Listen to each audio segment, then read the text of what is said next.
Round 2, fight! Yes, ladies and gentlemen, episode 134 of the Sun and Moon anime titled Everyone's Fully Powered, The Road to the Semifinals just dropped, and as alluded to by the title, we are continuing our way through the quarterfinals of the Alola League. This episode will conclude the fight between Kiawe and Sophocles, and we will see the fight between Lana and Guzma. How did the battles go for each combatant? Well, let's find out. The episode begins with a small recap before jumping right back into the fight where Sophocles has Kiawe hit with a Z-Move. We continue with Charizard barely escaping the Z-Move. Sophocles then has Vikavolt use Signal Beam, and Kiawe has Charizard dodge it using Fire Punch on the ground to set himself up. Their friends and Pokemon continue to cheer both of them on, and Meltan is still calling his friends. Sophocles then has Vikavolt use Signal Beam again, and Kiawe's Charizard dodges it. Sophocles then has Vikavolt use String Shot, and Charizard dodges this again and again. The two Pokemon are having a dogfight in the air as Vikavolt keeps trying to land String Shots on Charizard, and Charizard keeps having to dodge while trying to go on the offensive with Fire Punch. Eventually, some of the String Shot has hit Charizard and it's slowed down enough to the point where Charizard can't land his Flamethrower, and Vikavolt gets behind him and hits a direct String Shot on him. Then, Sophocles goes for Wild Charge, hoping to end the battle. Kiawe has Charizard use Fire Punch, they clash, and BAM! For Charizard, it works. He finally lands a Fire Punch. Kiawe then compliments Sophocles on his battling ability by saying that both of them are going to agree to use their full power now.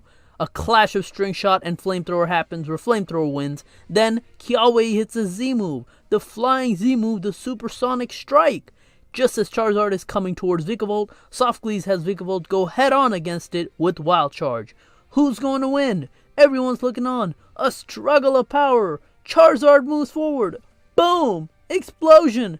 The dust clears. Charizard standing. Vikavolt's about to stand. No! Vikavolt is unable to battle. The winner of this battle is Kiawe.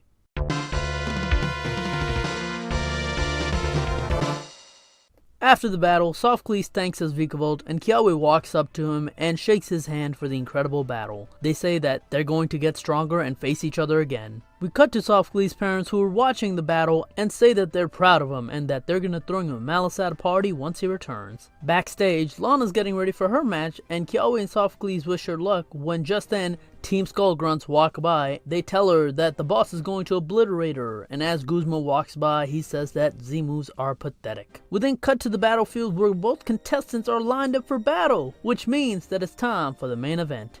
This matchup will be contestant Lana, who's using her Primarina, going up against contestant Guzma, who's using his Golisopod.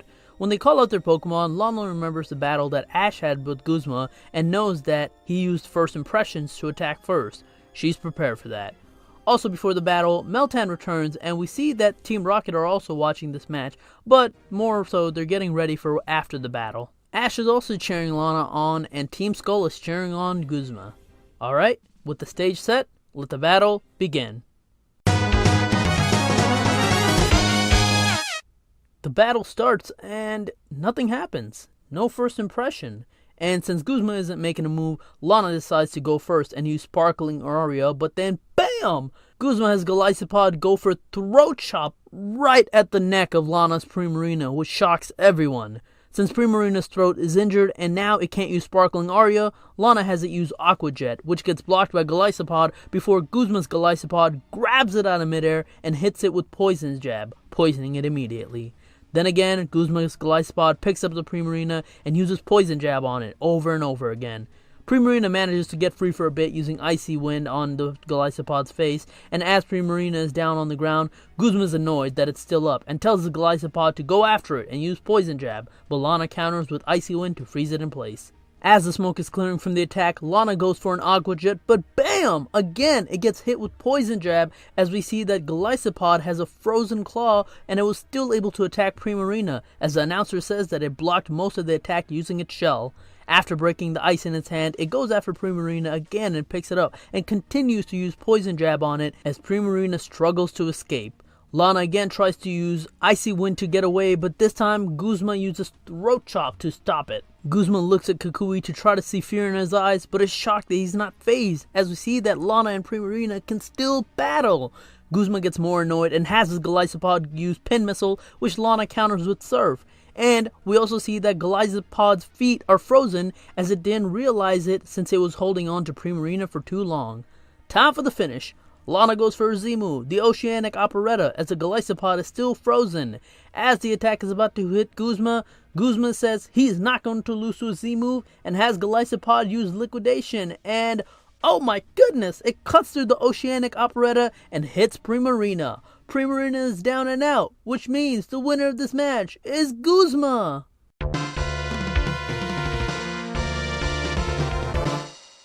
After the match, a pinfall can be heard in the stadium as the crowd is shocked and the only people that are talking are Team Skull Grunts, and Guzma walks away without being a good sport to the dismay of Olivia.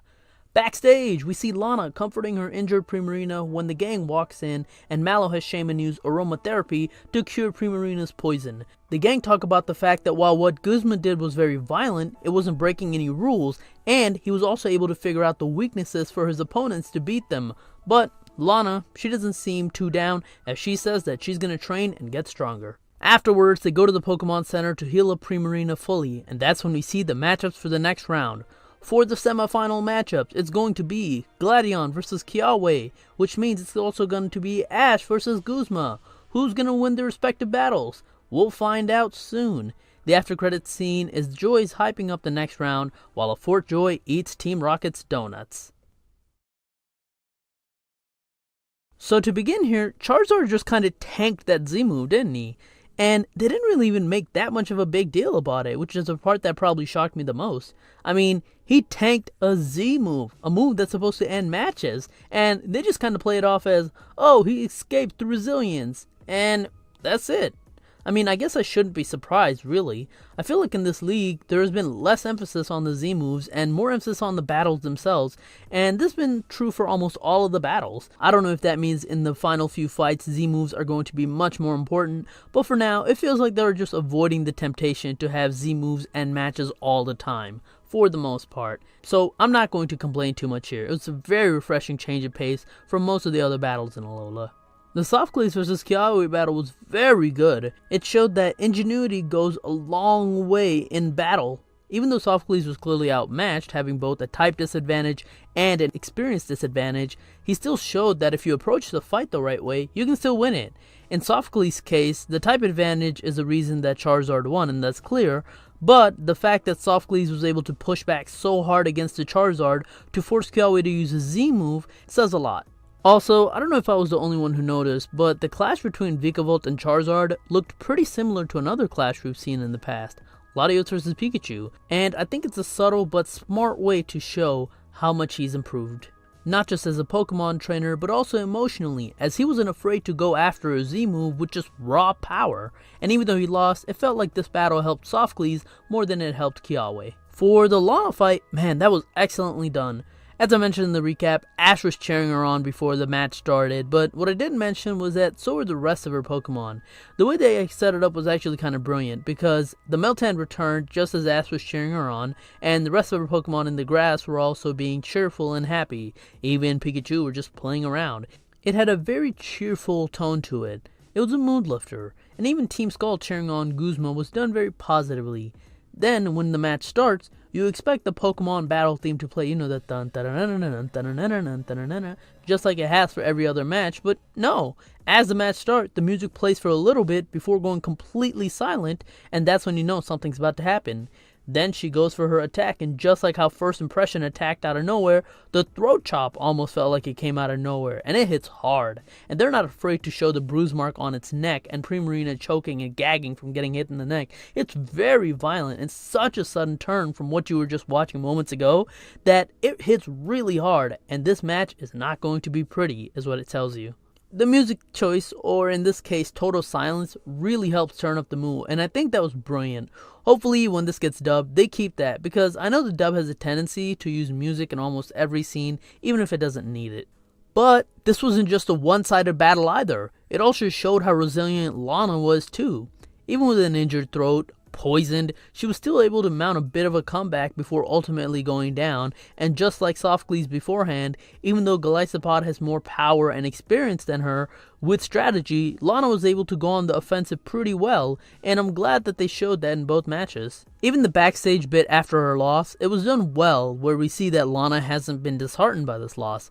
She knows her Pokemon did her best, and she's proud of it for it, and she knows that if she trains harder, she can get stronger. She's mature enough to understand that sometimes you just don't win. Also, this is the first time in forever they've shown Guzma to be clearly the bad guy. Before, it was all talk for the most part. Even in his fight against Ash originally, he doesn't really do anything dirty. And even the fight against Alima, they frame it more in the context of strategy, even though it's a little bit dirty. But in this case, this was laid out brutally, showing him shouting at his Pokemon, getting frustrated easily, and trying to antagonize Kukui.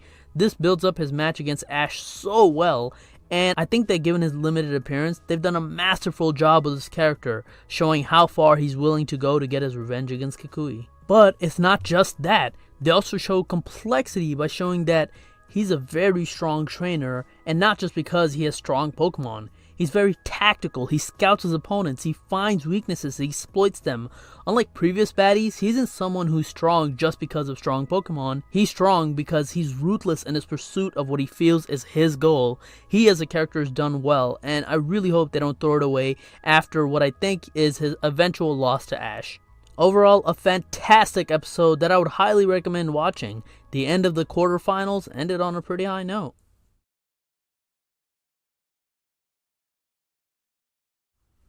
The next episode looks like it's going to be the beginning of the battle between Kiawe and Gladion. It looks like the next battle will also be a two-parter, and there's a subplot of Kiawe's sister having a crush on Gladion after he saves her from Team Skull Grunts.